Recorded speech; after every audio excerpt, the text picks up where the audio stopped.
弟兄姊妹平安，今天是2021年的12月8号。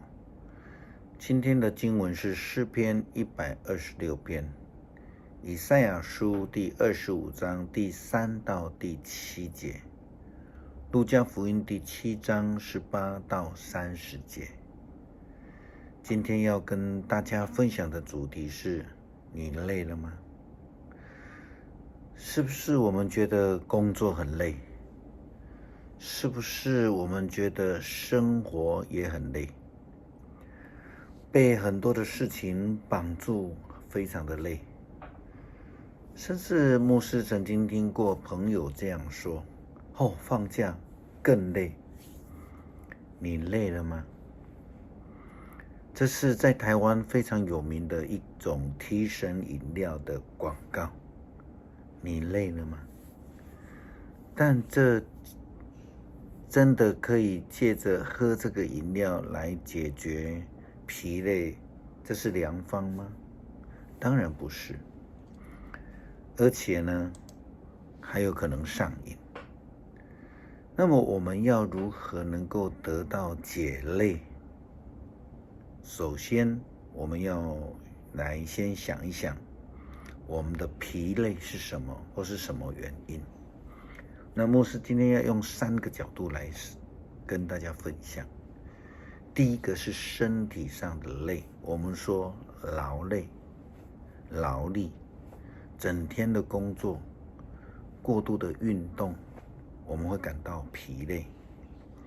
有时候也因为生病太久了，而感到身体不适、不堪负荷。这种问题到最后也跟心情有关系。也因为这样子，我们就要来谈第二个是精神的累，我们一般称为劳心。通常是指一个人心里超烦，或是担心某一些事情而感到精神的疲累。这样的劳心其实也造成我们的心理上面的负担。那有时候呢，对人的思念也会造成精神上的疲累。那么简单的说，如果说有一个人或一件事情值得你我一再的挂心，那就非常可能造成精神的疲累。灵性上的疲累，其实圣经的教导聚焦在灵性的健康上面。因为基督教的救恩是上帝所赏赐圣灵成为跟随者，我们说基督徒的救赎，使人的灵魂得救，不再疲累。在肉体上的疲累以及精神上的耗损，都可能造成一个人的灵性的不健康。耶稣基督曾经告诉施洗约翰的门徒们说：你们回去，把所看见、所听见的报告约翰，就是失明的看见，跛脚的行走，麻风的洁净，耳聋的听见，死人复活，穷人听到福音。那对我不疑惑的人多么有福啊！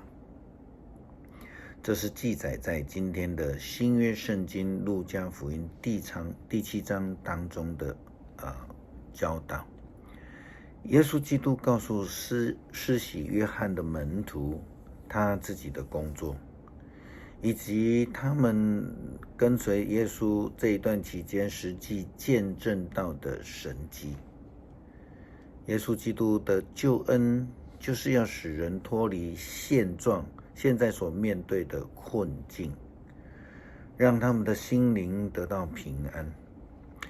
耶稣基督曾经这样的应许，他说：凡劳苦担重担的人，可以到我这里来，我就使你们得安息。我心里柔和谦卑，你们当负我的恶，学我的样式，你们的心里就必得享安息，因为我的恶是轻的，我的担子是轻省的。那既然如此，我们可能心里就想说，一定每一个人都可以得到救恩了。是的，虽然这个是上帝所定下的心愿心意，但事实上呢，并不是真的每一个人都可以得救，心里的医治不再疲乏。路加福音告诉我们，一般的群众，包括收税的人，听见耶稣的话，都顺从了上帝公义的要求，因为他们已经接受了约翰的洗礼。但是法利赛人和法律教师拒绝了上帝为他们安排的计划，因为他们没有接受约翰的洗礼。施洗约翰受呼召成为耶稣基督的前驱，他来为耶稣基督预备道路。但是这些人，他们基本上是心里刚硬的，他们不但无法得到安息，他们更不愿意接受属灵救恩的滋润，而失去了心灵得着医治的这样的机会。以赛亚先知他也这样说道：你们要使疲乏的手健壮，使颤抖的脚腿可以站直，要告诉失望的人，坚强吧，不要害怕。上帝要来拯救你们，他要向你们的仇敌报复。那时失明的能看见，耳聋的能听到，跛脚的能够向路跳跃，哑巴的能够歌唱。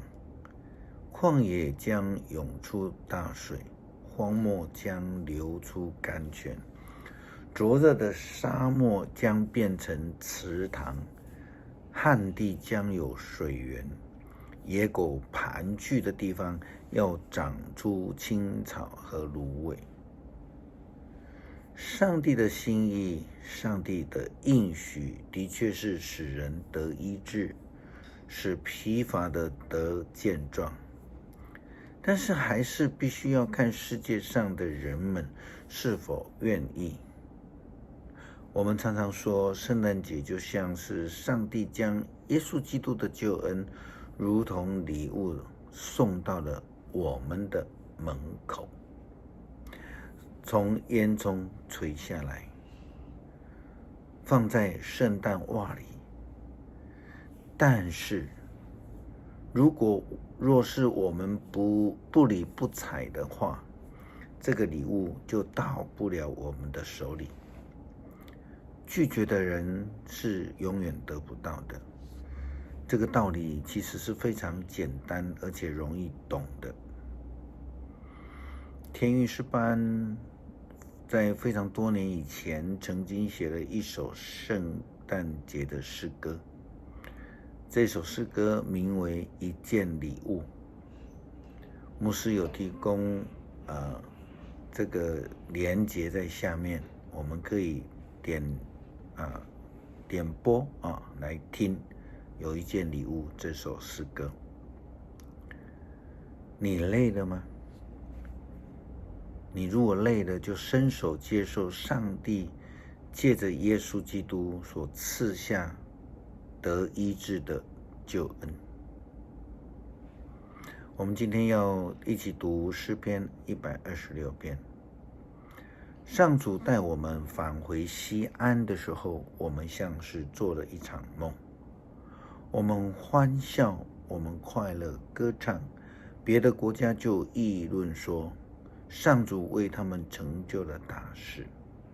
是的，上主为我们成就了大事，我们多么快乐！上主啊，求你把我们带回故土，像雨把水带回干固的河道。愿含泪撒种的都欢欣收割，带着种子流泪出去的，要抱着禾捆欢乐的回来。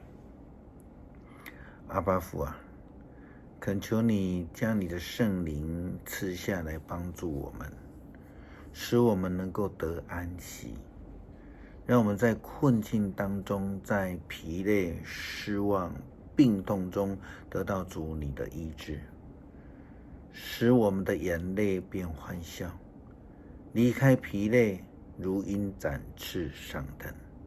奉基督的名求，阿们。